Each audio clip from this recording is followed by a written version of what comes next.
These are all meme coins, and they're making 100x, 200x, the hype, the excitement, strong and positive markets that you want to be getting interesting new projects popping up. But there's money coming into these, and then you have meme coins and different projects launching on there. Is good for you guys to look at. Good morning, guys. It's Tim from FNGO, the channel that brings you everything from the world of crypto, sports, news, and lifestyle. I've been away for the last week. Apologies. We had the token 2049 in Dubai last week. Crazy rain that everyone would have seen all across the news. We were busy at events, busy building FNGO, but we are back with your morning update. I want to dive into the markets this morning. We are sitting and holding at 64,000 for Bitcoin and Ethereum 3,160. Had a bit of a drop over the last 24 hours, dropping to 3.6% for Bitcoin and then 2.7% for Ethereum. If we want to dive into the sports, what we can see is that the sports category is well down. We've been talking around the sports category market. It's been up and around 4 billion, between 3.8, 4 billion. Well, we're heavily down. We're down at $2.9 billion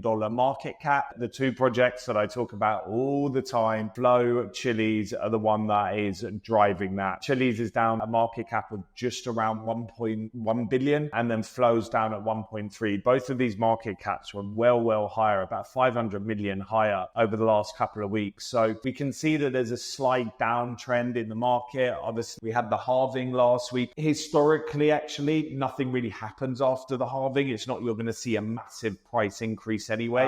You normally need to give it about 5 to 6 months. But I think there is going to be positive price action in the Bitcoin price. You've got in 5 days' time, you've got the ETFs coming out of Hong Kong for Bitcoin and Ethereum are able to start buying. Then on the 28th of May, you've got the ETNs coming out of London, which is basically the equivalent of the ETFs coming out of America, but coming out of London. That's where we're at with the market. And I want to dive into a little bit of news around crypto adoption in general around the world and a couple of interesting articles. So the world's crypto adoption capitals unveiled. Now, what we've seen is that Argentina is the world's most crypto-friendly country. Now, we know over the last 5 years or so, Argentina has had hyperinflation. They've had major problems with their currencies, on par pretty much, or actually overtaking Turkey, who also had hyperinflation, and that was brought on by COVID as well. So what we can see that the percentage of the population holding crypto in Argentina is 7.9%, United States 15.6%, Colombia 5%, Ukraine 6%, United Arab Emirates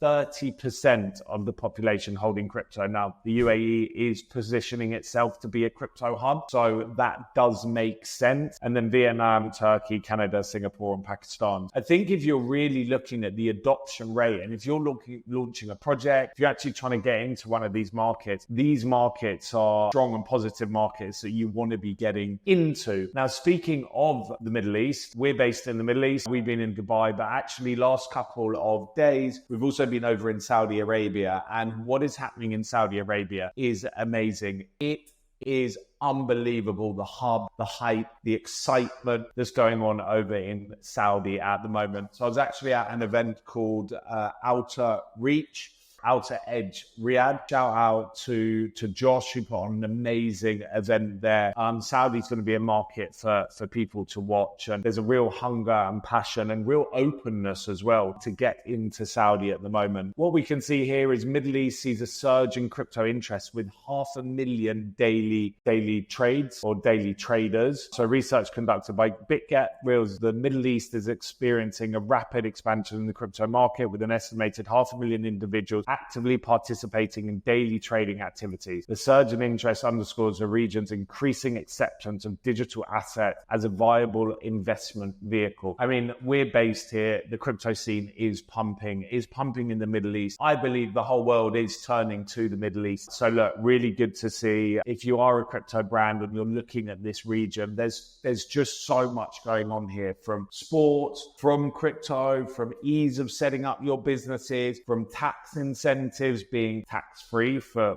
personal gains. It's just such an amazing place to be. So completely understand why we're seeing surge in daily traders here. And as I said, a global player in the making. While the Middle East accounts for a modest share of global cryptocurrency, its rapid growth and liberal regulatory environment positions it to be a key player in the crypto sphere. And 100%, the regulations here are very clear. The understanding and the openness and willingness to really adopt crypto is everywhere here in the Middle East. Moving on to Paris Saint-Germain, good old French league champions. They have announced, we had Paris Blockchain Week a couple of weeks ago. They've actually announced that they're looking to be able to tokenize some of their marketing in PSG. PSG have had a very, very progressive strategy. They've launched NFTs. They were one of the first clubs to launch a fan token with Chiliz. And Par, who is the head of Web3 over at PSG, said that the company is looking to find innovative ways to tokenize its marketing asset. So they were there with the head of Chiliz and Alex Dreyfus. So it's interesting to see how they're going to do it. The article doesn't really go on to explain what they will do, but they want to kind of tokenize assets, including match tickets, stadium seats, and fan data as well. So I don't know whether that's you're going to be able to actually own a token of your seat or of the marketing, and then you're actually going to be able to give back and earn revenue from that seat or from that marketing into the fans. If that's what they're going to do, then that is huge, because I think that then really does give ownership and benefit to the fans, and then being able to participate in the benefits that the club is seeing. But it doesn't go on too much to talk about what they are doing, but I think this is going to be one to keep an eye out on. And actually, speaking of Chiliz and the Chiliz chain, so Chiliz are the fan tokens that everyone knows about. Now, Chiliz launched their own blockchain called Chiliz 2.0. The chain has been doing pretty well. It's had some new projects launched on it. I mean, the volume of Chiliz of the actual token is just under 1 billion, but you then have on the Chiliz chain a lot of these fan tokens. Now, if you go onto the category, what's interesting to see is you've got some really interesting new projects popping up. Now, you've got Chiliz Inu, KWell exchange, which is kind of the decentralized exchange of the Chiliz chain. You've got Cats Chiliz, you've got Albert Euro 2024. These are all meme coins, and they're traders that are getting into this and that are trading, and they're making 100x, 200x, 300x. The volume is not massive, 55,000, 61,000, but there's money coming into these. And I think we've seen that the KWell pool,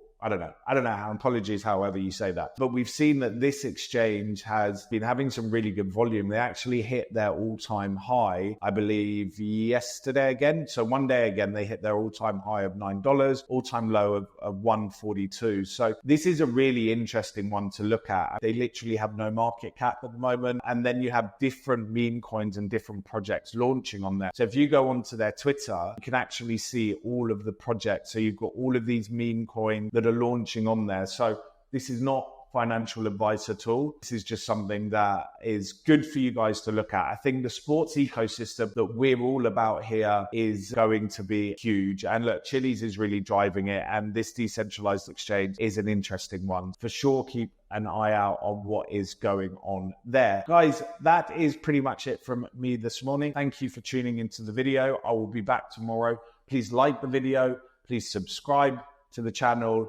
And please leave a comment below if you'd like me to comment on any sports project or anything going on in the sports crypto space. Take care and have a beautiful day.